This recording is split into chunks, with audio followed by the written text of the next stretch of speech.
لابد أنك سمعت أن 5 أشخاص في تاريخ العالم قد ولدوا من غير أم. هذه قصة نسمعها جميعا منذ الطفولة، ولكن هل هناك أي حقيقة في هذا الأمر؟ أم أنها مجرد حكاية متوارثة؟ اليوم دعونا نكتشف حقيقة هذا الادعاء في ضوء التاريخ والروايات الإسلامية، وقد لا يكون الجواب كما تتوقعون. تبدأ القصة مع أول إنسان في الكون. وفقا للعقيدة الإسلامية، هناك شخص واحد فقط على مر التاريخ البشري خلقه الله تعالى بدون أم أو أب، وهو أبو البشر جميعا، سيدنا آدم عليه السلام. يذكر في القرآن والأحاديث أن الله أمر الملائكة بجمع تراب من كل ركن من أركان الأرض، ولهذا السبب نجد بين البشر ألوانا وطباعا مختلفة، لأن أصلهم كان من تراب أسود وأبيض وأحمر، ومن تربة لينة وأخرى صلبة. خلق الله من هذا الطين بيديه تمثالا، ثم نفخ فيه من روحه ليصبح إنسانا حيا.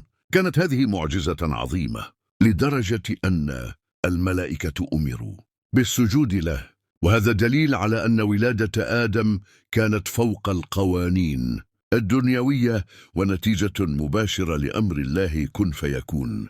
إذن هذا هو الشخص الأول، لكن القصة لا تنتهي هنا.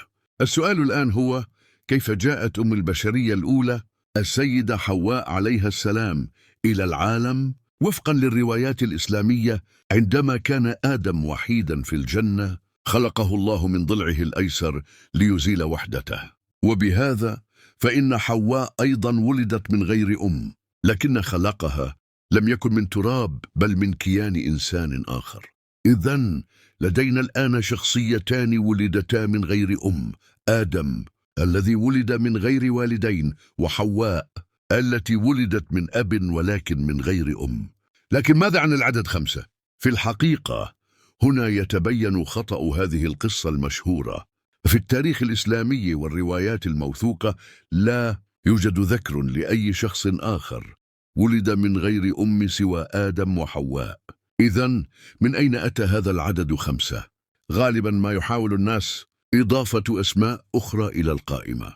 على سبيل المثال يذكر اسم عيسى عليه السلام الذي ولد بمعجزة من غير أب، لكن يجب أن نتذكر أنه ولد من رحم والدته مريم، لذا فهو لا يفي بشرط الولادة من غير أم. وبالمثل يذكر البعض ناقة صالح عليه السلام التي خرجت من الصخرة، أو عصا موسى عليه السلام التي تحولت إلى ثعبان، لكن هذه كانت معجزات ولم تكن بشرا.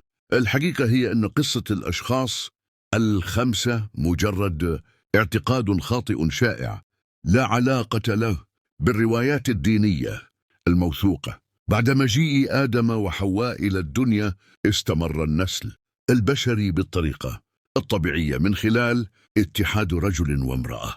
جميع الأنبياء الذين جاءوا بعدهما، من شيث عليه السلام إلى نوح عليه السلام، وجميع البشر العاديين ولدوا من رحم أم.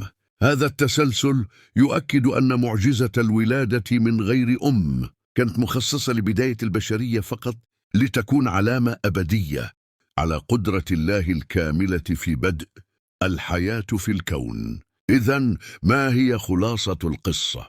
الادعاء بأن 5 أشخاص ولدوا على الأرض من غير أم ليس أكثر من خيال. في ضوء التعاليم الإسلامية فقط شخصيتان حظيتا بهذا: الشرف الفريد سيدنا آدم عليه السلام الذي خلق من تراب من غير أم أو أب، والسيدة حواء عليها السلام التي خلقت من ضلع آدم من غير أم. منذ ذلك الحين وحتى يومنا هذا يولد كل إنسان بموجب قانون الطبيعة الواحد من خلال الأم. قدرة الله بلا شك تشمل كل شيء، ولكن من مسؤوليتنا أيضا التحقق من المفاهيم الخاطئة التي تنشر باسم الدين. إذا تعلمت شيئا جديدا اليوم ووجدتم هذه المعلومات مثيرة للاهتمام، فاعجبوا بهذا الفيديو، ولا تنسوا الاشتراك في قناتنا لتصلكم مقاطع الفيديو البحثية المماثلة.